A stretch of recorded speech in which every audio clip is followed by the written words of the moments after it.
All right. Hello, everyone. Good evening.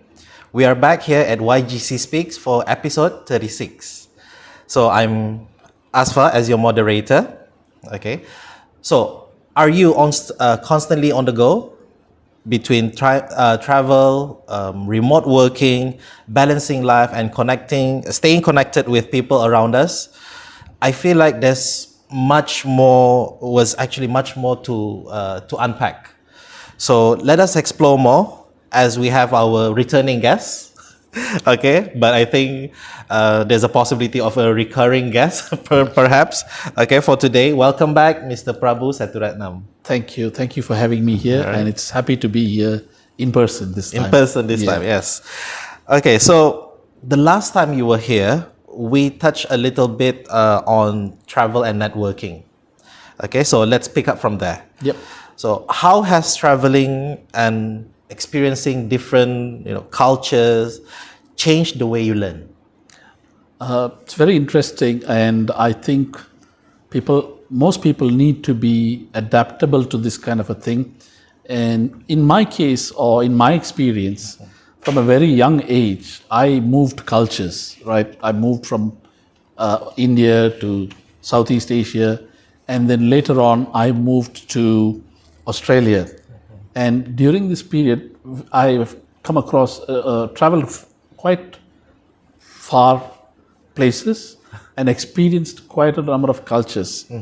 And that process has actually taught me a lot. So actually, I would say traveling and experiencing different cultures helps us a lot to learn a lot, not just in terms of holiday or personal, but it also teaches us of various cultures, how business is done in various cultures, how you do certain things and you don't do certain things in various cultures. So I would advise, or I would not advise, I would say that anybody in business needs to travel around to experience different cultures. And that brings a very rich experience to a person, and how you handle other people within your group or within your company or whatever. All right, so it's interesting that you mentioned all these different countries, but I would like to, come up with a follow-up question on that. So, which countries, specifically that you yourself, in your opinion, really change your perspective, whether it's in personal or professional?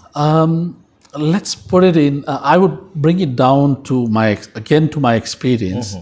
Having spent over 25 years in Southeast Asia, I moved on to Australia or shifted to Australia. And the way things worked here was totally different from how it works there. And I had to adapt to that culture, working culture, in fact. Like, in Asia or Southeast Asia, we forever working, right? We come in the morning, we are here 8 to 9. It's part of our life. Correct. But when I shifted there, 5 p.m. Friday, why 5 p.m.? Even 2 p.m. on a Friday afternoon, it's closed. It's very calm already. Very calm. Nobody's talking about work. But if you expect what happened in this culture to happen there, you're going to be sadly mistaken. Now, let me give you a different perspective. Having moved out of India, I find it difficult to work in India now because of the cultural difference. Working culture, that's what I mean. Yeah. I mean, I'm still, Indian by, you can take, me out of India, but I'm still Indian, right? And but when people, like for example, in India, people say, oh, I'll be there. And that be there, whether they say 10 minutes or 1 hour, we don't know when. Oh, I see. So that is their culture. So, okay, we can do it. What does that, okay, we can do it mean? Basically, expect the unexpected then. Exactly. And another experience I had, like you go to Taiwan or Japan, they say, they just agree with you. Oh. Even if they disagree internally, they still agree with you. So you really have to be knowledgeable about the culture before you start doing business. But obviously, they're disagreeing not just to disagree. They have a purpose of disagreeing. Yes. All right. That's just the way they work. That's okay. So the travel then exposes you to various cultures, and then you get that knowledge. So when you're traveling, you're constantly meeting with, like you've mentioned, different people, different culture, trying to understand how these different countries with different cultures, how they work, how they react in life. So do you think, I mean, traveling has made you a better listener? Yes, it has. It has, even though I still need to be a much better listener, it has. Initially, or when I go into a new country, normally I try to read up and see what is their culture, whether you shake a hand or don't shake hands, or all these kinds of cultural things. We try to get some knowledge, but in terms of listening, it's always said, I mean, you have 2 ears and 1 mouth. You listen more than you speak, right? Exactly, yes. So over the years, yes, it has allowed me to listen, or taught me to listen more and to learn from these cultural places, countries that I visit. And to add to that, I always visit a market in the new country first. A research market on the new country. All right. I go into the, probably fish market, vegetable market, because you learn a lot from there. Oh, I see. So you see how people, greet you, how they communicate with you. So yeah, you have to listen and observe these things. Listen and observe. And then you can get more out of that, how to handle that culture. All right. So does that also, not just in terms of listening, understanding them, but does that also affect your ways of, solving issues, how you look at things, how you approach ideas? Does that have any effect as well? Absolutely, yes. What is the purpose of this observation? What is the purpose of this listening? It is to see how that local culture is, what that local culture is, and then adapt to that. So that listening allows us to adapt and change so that we can get what we want to do there done. Like if you travel to Latin American countries, you need to know how to handle their culture. Like you end up in Spain and you try to do business between 1 to 4 in the afternoon, you won't get anything done I see. because everything is closed. So if you didn't know that and you're trying to get an appointment, Correct. it doesn't work. You'll just be upset by, exactly. by the end of the Yeah. day. All right, yeah.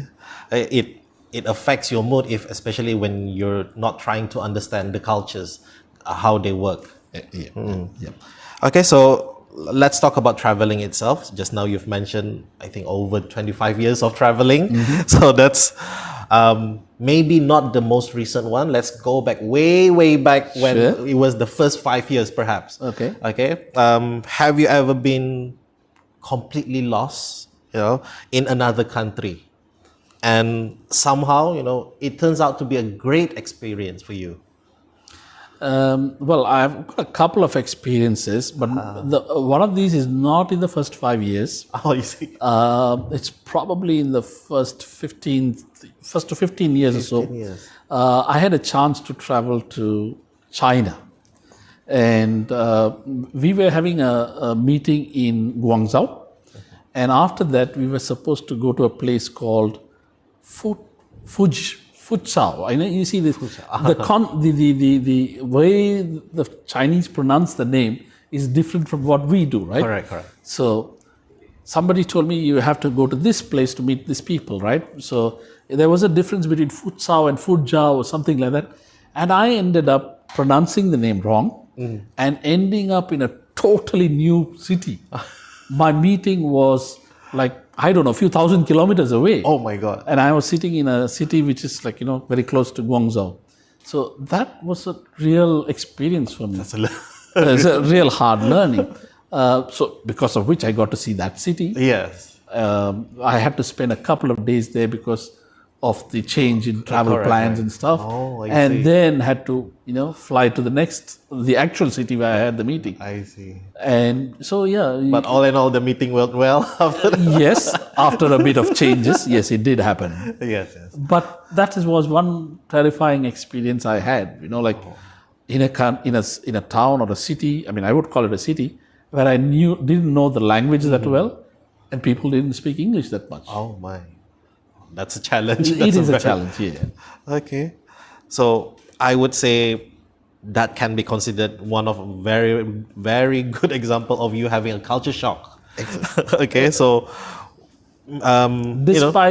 Despite being knowledge that, oh, okay, I'm going to this country, I don't know what's going to happen, I know there's going to be a culture shock, but I end up in a city which I was not meant to be in. I see. So, but then again, instead of, even though you seem lost, but instead of, you getting, frustrated, you don't judge it first, but instead you try to, okay, what does this city can give you? Well, the initial reaction was, okay, how do I get to my next meeting, right? So once that was sorted, then I knew I had some time on my hands, so I did explore this other place where I was not meant to be. Okay, so I would say, what would be my next question? What's the most unexpected place, okay, you've ever made a really good friend, or perhaps a professional connection while traveling? You see, I travel quite extensively, and it may not be an unexpected place, but I use the Singapore airport as a hub because it allows me to get to the different places I want to be. And on one of my trips, the most unexpected, you can't call it an unexpected place because it's, a traveling junction or a hub. But I met a friend, a classmate, a good friend of mine, after 25 years. Oh, 25 years. In the airport, and somebody looks at me like that, you, and then, we end up. And that actually created a renewed connection. And I'm in touch with him even today. Oh, I see. So, I didn't expect that person to be there. It's a very unexpected place. Okay. So, yeah. You still, because that was my follow-up question, whether you still keep in touch with that person.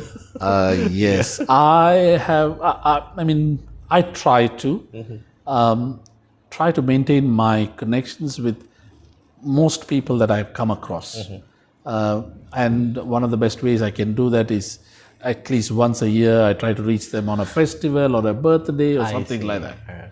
Even if I don't, meet them very often. I see. At least that's one way to reach out to them. Yeah, exactly. Yes. Yeah. So I think when people hear the word networking, obviously they have, some sort of fear.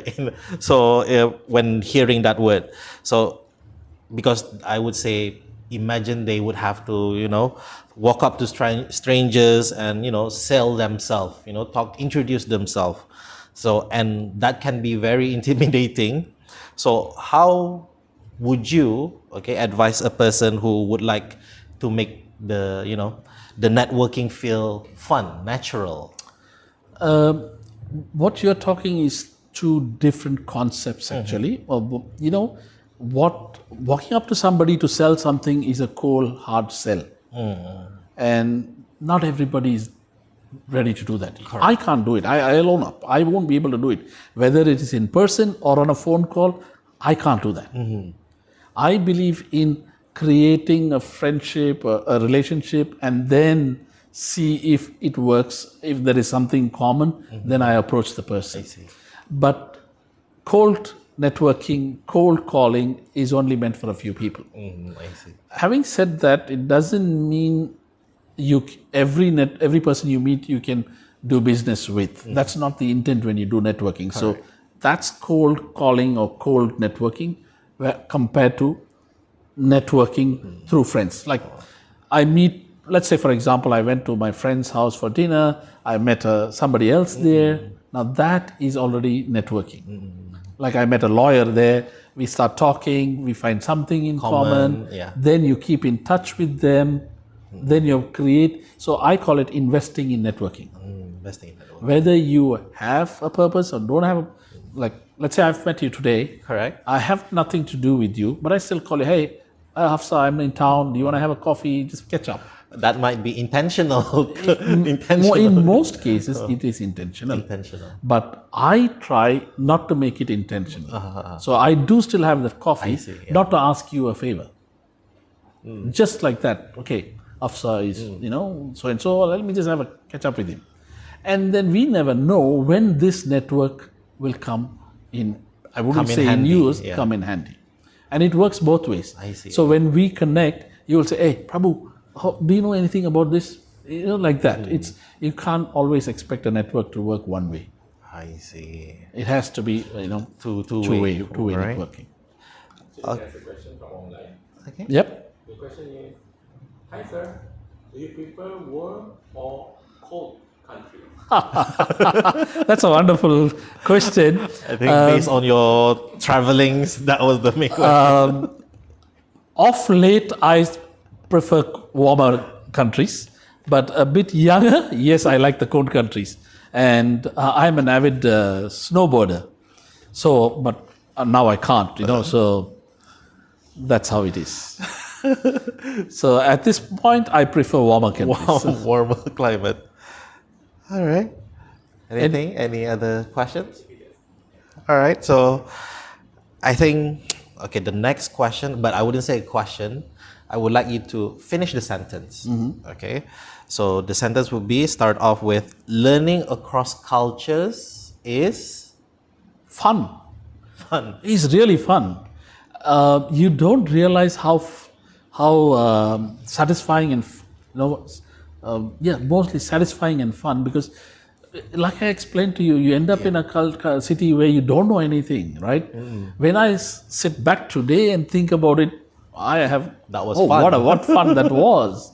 And if you take it more in a casual, social way, and then you can connect to how that culture taught you to handle somebody in that place, or how that culture helped you. For example, just a simple thing like learning to eat with chopsticks, right? Correct. Now, if you had Chinese friends and you went and ate with chopsticks, they are so happy. Hey, this fella has embraced our culture. Like if you go to an ancient country and you remove your footwear before you enter the house, you know that this guy knows our culture. The cultures. So Exactly. it's like that, and they respect you for doing that.